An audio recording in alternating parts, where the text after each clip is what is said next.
मैं हूँ आरजे खुशी और जानते हैं कहानी में आगे क्या हुआ। काव्या ने सोचा था कि एक दिन वो और कबीर एक साथ रहेंगे। आखिर वो इतना जिद्दी और अड़ियल था, लेकिन उसने कभी भी ये नहीं सोचा था कि ये लड़की अचानक से यूं उसकी जिंदगी में आ जाएगी। आई एम सॉरी काव्या, मैं तुम पर कोई इल्जाम नहीं लगाऊंगा। अगर तुम्हें किसी और से खुशी मिलती हो तो मैं तुम्हें कैसे छोड़ सकती हूँ कबीर। हम इतने सालों से साथ हैं, मुझे तुम्हारे बिना जीना नहीं आता।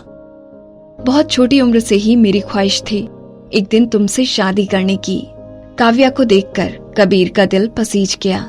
ठीक है काव्या, मैं बस तुम्हें तकलीफ में नहीं देखना चाहता। इस पर काव्या ने मुस्कुराते हुए कहा, मुझे भरोसा है कि तुम एक ना एक दिन उसे डिवोर्स दे दोगे। मैं तुम्हारा इंतजार करूंगी। उधर श्रेया के चेहरे का रंग उड़ा हुआ देखकर नौकरानी को लगा कि वो शायद गुस्से में है। वो उसके पास गई और बड़े ध्यान से बोली, मैडम, सर और काव्या मैडम बचपन से बहुत अच्छे दोस्त हैं, इसीलिए वो बहुत करीब हैं। उनके बीच ऐसा कुछ नहीं हुआ है। उनका रिश्ता बिल्कुल बेदाग है। ओह, श्रेया जानती थी कि नौकरानी को गलतफहमी हुई है। उसने तेजी से अपने हाथ हिलाते हुए कहा, मेरा वो मतलब नहीं था। ऑफ कोर्स उनका रिश्ता बहुत अच्छा होगा, लेकिन क्या ये दोनों एक दूसरे को बहुत लंबे समय से जानते हैं? जी हाँ, ये तो एक दूसरे को तब से जानते हैं जब ये पैदा हुए थे। इतने लंबे समय से? श्रेया ने मन ही मन सोचा। फिर तो इनका रिश्ता काफी बढ़िया होगा। जी हाँ, काव्या मैडम बहुत गुस्से वाली हैं, लेकिन कबीर सर हमेशा उनके सामने हार मान लेते हैं। ये लोग बचपन से ऐसे ही हैं, लेकिन मुझे इनका रिश्ता एकदम भाई बहन जैसा लगता है। मैडम, अच्छा होगा अगर आप गुस्सा ना हो।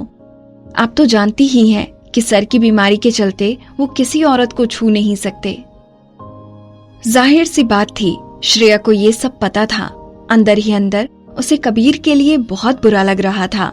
वो जिस लड़की से प्यार करता है, वो उसके सामने होते हुए भी उसको छू नहीं सकता था। उसने पता नहीं इतने सालों तक ये सब कैसे सहन किया। श्रेया नाराज नहीं थी, वो बस ये सब जानना चाहती थी। उसने नौकरानी से कहा, चिंता मत करो, मैं नाराज बिल्कुल भी नहीं हूँ। मैं बस पूछना चाहती थी। मैं कबीर को समझ सकती हूँ, मैं उससे गुस्सा नहीं होंगी। श्रेया की ये बात सुनकर उस नौकरानी को श्रेया और भी अच्छी लगने लगी। उसने कहा, मैडम, आज तक मैं जितनी भी औरतों से मिली हूँ, आप उनमें सबसे सुंदर हैं और आप बहुत अच्छी हैं। आप और सर साथ में बहुत अच्छे लगते हो। आप देखना, आप लोग आगे भी हमेशा बहुत खुश रहोगे। श्रेया को बिल्कुल गुस्सा नहीं आया। शुरुआत से ही वो जानती थी कि ये शादी सिर्फ एक कॉन्ट्रैक्ट है और कबीर ने उससे कुछ नहीं छुपाया और सब कुछ पहले ही साफ बता दिया था। इसीलिए गुस्सा होने का तो कोई मतलब ही नहीं बनता था। श्रेया ने पूछा, लेकिन जब इन दोनों का रिश्ता इतना अच्छा है तो इनके परिवारों ने इस रिश्ते को मंजूरी क्यों नहीं दी? नौकरानी ने जवाब दिया, काव्या मैडम उनके परिवार की तीसरी बेटी हैं, लेकिन बड़े साहब मतलब कबीर के दादाजी को उनका परिवार कभी पसंद नहीं था, लेकिन उनको इस रिश्ते से कोई खास दिक्कत भी नहीं थी। लेकिन फिर सर एकदम से बीमार पड़ गए।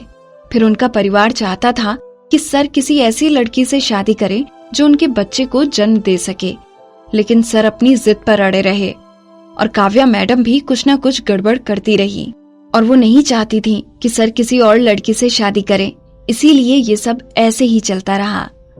जब नौकरानी ने श्रेया को गौर से सब कुछ सुनते हुए देखा तो उसने मुस्कुराते हुए कहा, अब सब कुछ ठीक है। सर और आप एक शानदार जोड़ी हैं। आप भी बहुत सुंदर हैं और सर भी। भविष्य में जब आप लिटिल कबीर को जन्म देंगी, वो दुनिया का सबसे अच्छा दिखने वाला आदमी होगा। श्रेया ने लगभग खून की उल्टी कर दी थी। बेशक वो कबीर के साथ बच्चे पैदा नहीं करना चाहती थी, किसी भी हालत में। ये कभी नहीं हो सकता था। आखिरी बार कबीर ने उसे सिर्फ इसलिए छुआ था क्योंकि उसने उसको ड्रग्स पिला दी थी। वो उसकी बीमारी ठीक नहीं कर सकती थी। श्रेया को ये अजीब लगा। उन्होंने कबीर की बीमारी का इलाज करने की कोशिश करने के लिए और लड़कियों को क्यों नहीं ढूंढा? लेकिन इसके बारे में सोचने के बाद वो समझ गई, शायद इसीलिए क्योंकि कबीर को काव्या से बहुत प्यार था, इसीलिए वो किसी दूसरी औरत को छूना नहीं चाहता था। लेकिन अब उसके कारण ये सब हो गया। श्रेया ने ये सब सोचकर रोते हुए खाना खाया। फिर कबीर घर के अंदर आया। उसने श्रेया को खाते हुए देखा। वो बहुत बेढंगे तरीके से सोफे पे बैठी थी।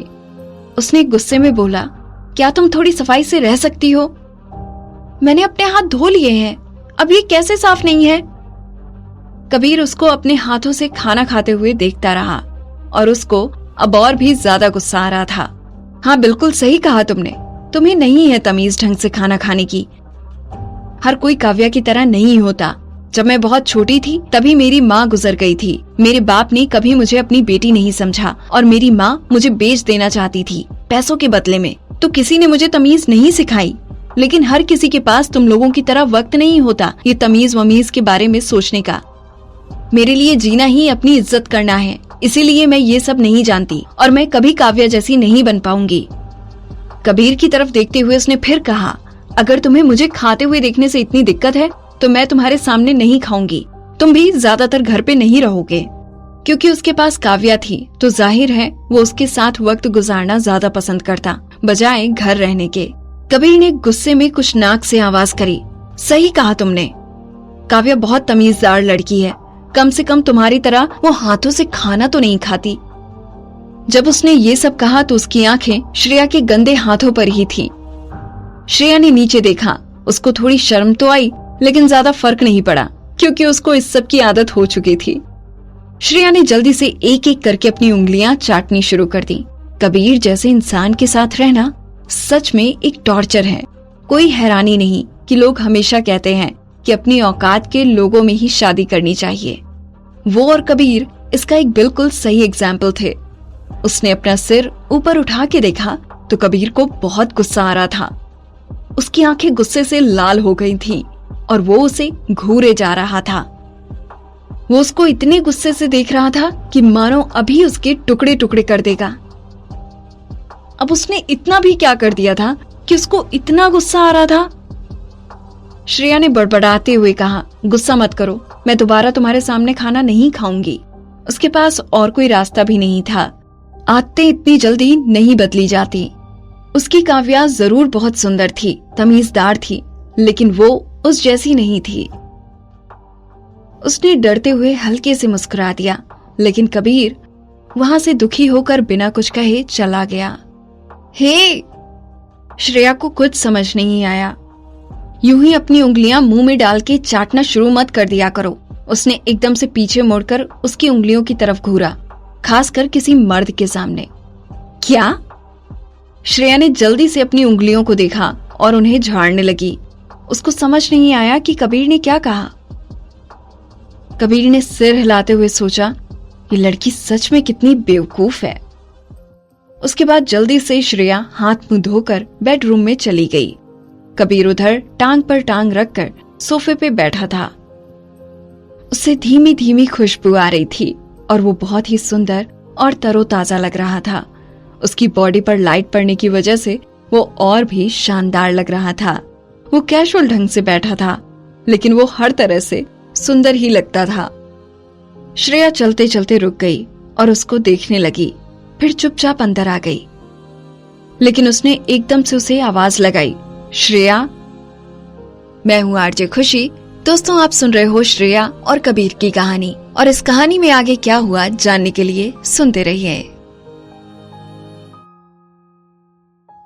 यहाँ बस इतना ही। आगे की कहानी जानने के लिए सब्सक्राइब करें पॉकेट एफएम चैनल को और बेल आइकन क्लिक करके अगले एपिसोड का नोटिफिकेशन पाएं। लेकिन आप सारे एपिसोड अभी सुनना चाहते हैं तो डाउनलोड करें हमारा pocket FM app. Link description में है, जहां आप पाएंगे इस शो के सारे एपिसोड्स और साथ ही इसके जैसे और भी बेहतरीन शोज, वो भी एकदम फ्री। हाँ, फ्री है, तो देर किस बात की, अभी डाउनलोड करें पॉकेट एफएम ऐप।